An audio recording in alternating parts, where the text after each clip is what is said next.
आमदार सदाभाऊ खोतांनी तुमच्यावर खालच्या दर्जाचे आरोप केलेले आहेत. म्हणजे तुम्ही कटकारस्थान करता, अगदी महाराष्ट्राचे शकुनी मामा सुद्धा आहात अशा पद्धतीने त्यांच्या मुलानं सुद्धा चुकीचे आरोप केलेले आहेत. 137 मतांनी निवडून आलेली लोक किती जोरात बोलतात बघू आपण.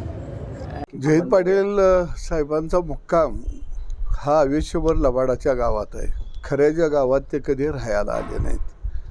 वाळवा विधान मतदारसंघातून ते लाखानं निवडून यायचे, पण यावेळी ते लीड त्यांचं 6,000वरती आलं.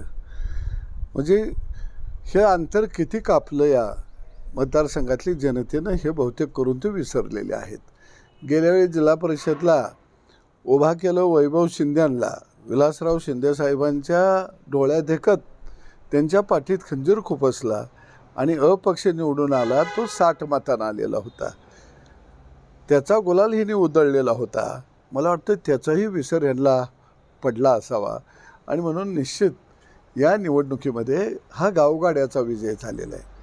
विस्थापित विरुद्ध प्रस्थापित अशी लढाई झाली. प्रस्थापितांचा पराभव झाला.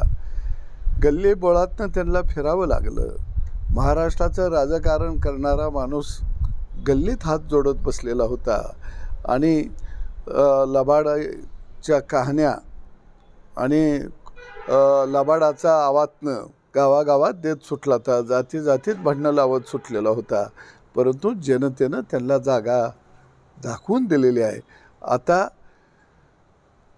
एका मताचा विजय काय आणि 1000 मताचा विजय काय?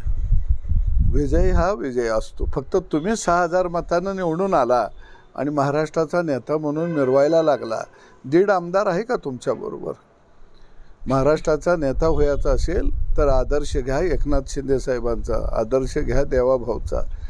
एक नागपूरमधला नगरसेवक 150 आमदारांचा नेता होतो, 3 वेळा मुख्यमंत्री पदाची शपथ घेतो. एक रिक्षा ड्रायव्हर या राज्याचा मुख्यमंत्री होतो, एकनाथ शिंदे साहेब उपमुख्यमंत्री होतो.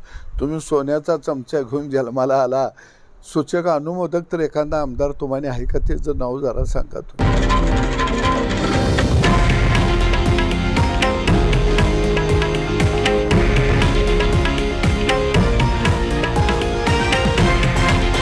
हे आहे देशातील नंबर 1 न्यूज नेटवर्क आणि आपण पाहत आहात TV9 मराठी, एकमेव.